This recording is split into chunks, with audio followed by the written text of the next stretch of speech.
Menurut saya, sejarah politik dan sejarah tata negara itu menunjukkan betul bahwa kalau sudah lama dia cenderung jadi tiran. Presiden kalau sudah lama hampir pasti dia tiran. Dan tiran-tiran di dunia ini bekerja dengan dua cara. Pakai hukum melibas lawan-lawan dan pakai senjata melibas lawan-lawan.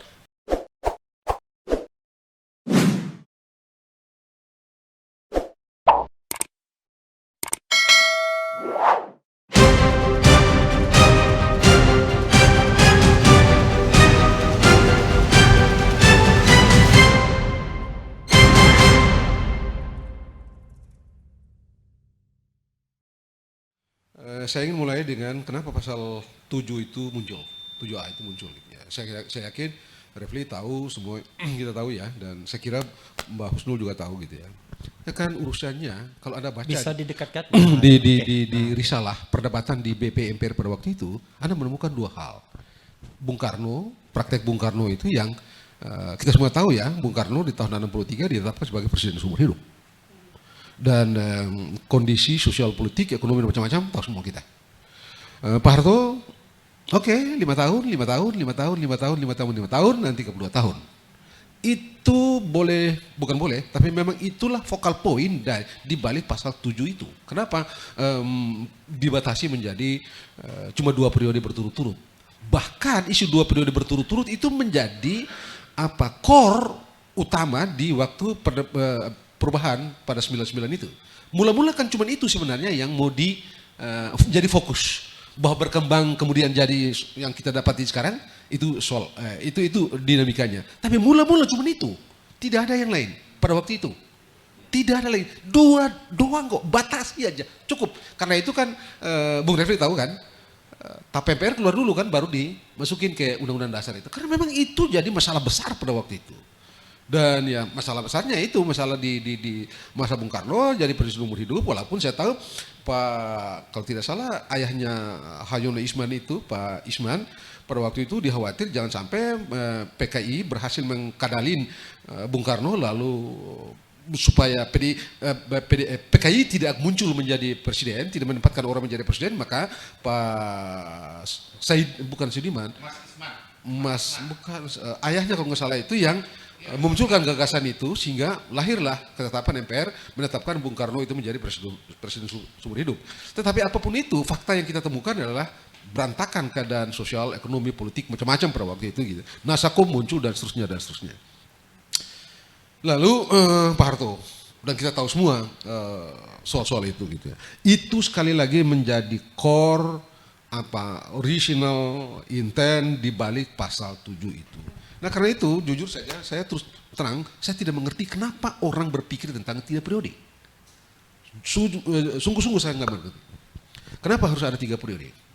Andaikan kalau tadi Rocky bilang gitu, dan sampai pada level tertentu Bung Refli saya setuju apa yang sebagian disebutkan oleh Rocky tadi gitu. Tapi saya sebelum sampai ke situ, saya ingin apa yang Anda bilang itu tadi. Bagaimana dengan presidential threshold? Buka satu-satu. Saya yakin Bung Refli ahli tata negara, tadi Bung Rizal bilang Anda menjadi lawyer beliau di Mahkamah Konstitusi pada waktu itu, pasti mengecek risalah perdebatan pada waktu itu. Saya percaya Anda tidak menemukan satu kata pun di perdebatan mengenai pasal 6 itu yang bicara tentang presidential threshold. Saya tidak percaya Anda menemukan satu kata pun dari 30 sekian orang yang hadir di BP MPR. Pas 1 BP MPR itu yang ada pikiran, membayangkan atau memiliki hasrat untuk adanya presidential threshold. Sama sekali tidak ada. Ya, tapi waktu itu kan nggak ada Kita diskusi bertarung. mengenai pemilihan presiden langsung, Bang. Apa tuh? Apa tuh? Nggak ada diskusi mengenai pemilihan presiden langsung ketika Undang-Undang Dasar itu dibahas. Anda cek ulang, Anda baca lagi. Anda baca lagi perdebatan di BPR 99 sampai 2002 itu. Anda baca ulang supaya Anda temukan. Sebab kalau tidak Anda jadi begini ini. Begitu itu loh. Kalau kan boleh jadi. bukan. Jadi mohon maaf, kau dari salah persepsi. Ya. Bukan PPKI tapi BP MPR. BP MPR, DPA 1 BP MPR. Tidak ada satupun hasrat dari sekian orang itu yang bicara mengenai presidential threshold. Karena itu dari mana barang itu datang? Saya yakin Anda juga berargumentasi begitu di Mahkamah Konstitusi pada waktu itu. Tidak ada kok. Cek satu-satu sekarang. Bukan satu-satu itu lebaran yang tingginya kayak begini itu, risalah itu. Anda tidak menemukan satu kata pun soal presidential threshold itu. Karena itu memang pertanyaannya dari mana barang itu datang itu? Itu sebabnya saya pada level tertentu, apa yang tadi dibilang oleh Bang Rizal itu ya dapat diterima. Itu sebabnya di beberapa kesempatan saya mengatakan ini negeri 99. Ditentukan oleh 9 Mahkamah Konstitusi, hakim di Mahkamah Konstitusi itu untuk urusan satu ini, dan ditentukan oleh 9 ketua partai. Dari negeri ini negeri 99, 9 ketua partai menentukan yang begini, ini orang bikin presiden threshold, ada orang-orang itu kan. Oh. Nah, Tambahannya lalu- bukan 9 naga juga ya, 999. Nah, Silakan. itu ada tuh. Saya sangka itu Anda yang bilang gitu. Saya bilang gitu. Ini negeri 999 ketua partai bikin presiden threshold sampai di Mahkamah Konstitusi 9 orang Mahkamah Konstitusi malaikat-malaikat itu bilang, "Oke, ini apa istilah kerennya apa tuh? Open legal policy." Open legal policy. Wallah makhluk apa barang itu. Padahal saya cukup percaya sama Bung Refli dan orang-orang yang belajar konstitusi begitu ya. Oke, Anda mesti kembali cek bagaimana perdebatan itu. Ada nggak percikan gagasan? Adakah gagasan-gagasan yang mendekorasi perdebatan itu atau tidak pada waktu itu? Dan sekali lagi saya bilang tidak ada. Karena itu memang ini makhluk apa sebenarnya ini? Nah kalau boleh bilang saya bukan orang politik tapi saya kira sampai pada batas tertentu memang kita mesti mencurigai orang-orang berduit itu berada di balik itu. Orang-orang yang Rocky bilang oligarki itu berada di balik itu. Nah, saya mesti akui di perdebatan itu memang tidak bicara mengenai calon independen. Hampir semuanya perdebatan di BPMPR itu calon melalui partai politik. Tapi semua partai bisa calon. Bahkan Anda yang bilang partai kecil-kecil itu silakan bergabung untuk mencalonkan. Yang jadi isu besar pada waktu itu adalah apakah ada dua gagasan besar pada waktu itu gitu ya. Calon DPR, calon-calon presiden itu sudah dinyatakan oleh calon partai politik pada waktu kampanye legislatif dan calon-calon yang memperoleh suara terbesar pertama dan kedua dibawa ke MPR atau dibawa kembali langsung ke rakyat. Itu perdebatan yang mengkristal dan pada akhirnya kita tahu semua akhirnya kembali dengan segala macam argumentasi. Nah, terus terang Pak Ketua, jujur karena pada waktu itu utusan daerah, utusan golongan juga ikut di dalam. Pak Ron Kamil, utusan golongan pada waktu itu juga ikut di dalam dan berkali-kali memimpin sidang di BPMPR termasuk koleganya Profesor beliau ini gitu ya, Mbak siapa? Bukan Bu Valina, Profesor Valina pada waktu itu juga ikut dalam perdebatan-perdebatan itu.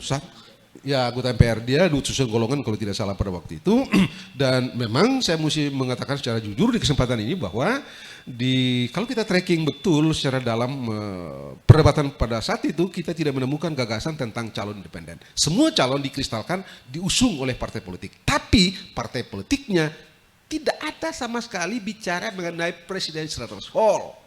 Partai-partai kecil itu silakan bergabung calon itu beberapa banyak silakan. Akhirnya 2. Nah di 2 itu apakah dibawa ke MPR orang bicara mengenai legitimasi. Karena itu almarhum Profesor Afan Ghaffar pada waktu itu mengatakan no.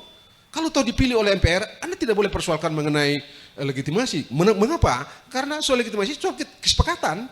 Jadi kalau sudah disepakati bahwa mekanismenya harus kembali ke MPR legitim menurut Profesor Afan Ghaffar yang menjadi tim politik pada waktu itu. Tapi ya Adi Matalata dan lain-lain bilang enggak, kita mesti kembali ke masyarakat. Ya, perkembangan akhirnya kita temukan sampai sekarang. Kita temukan kenyataan seperti sekarang ini. Jadi saya mau bilang satu, pembatasan masa jabatan presiden itu inti tadi seperti kan disampaikan oleh Bang Rizal Ramli dan memang begitulah orang-orang yang belajar ilmu tata negara.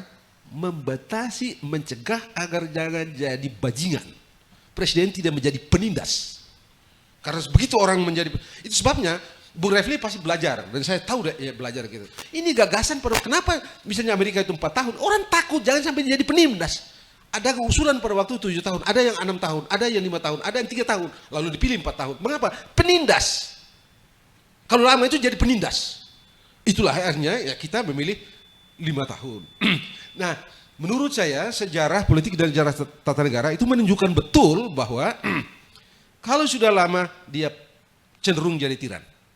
Presiden kalau sudah lama hampir pasti dia tiran. Tidak ada, dan tiran-tiran di dunia ini bekerja dengan 2 cara. Pakai hukum melibas lawan-lawan dan pakai senjata melibas lawan-lawan. Tidak ada cara lain. Di dunia ini semua tiran begitu menempuh cara itu.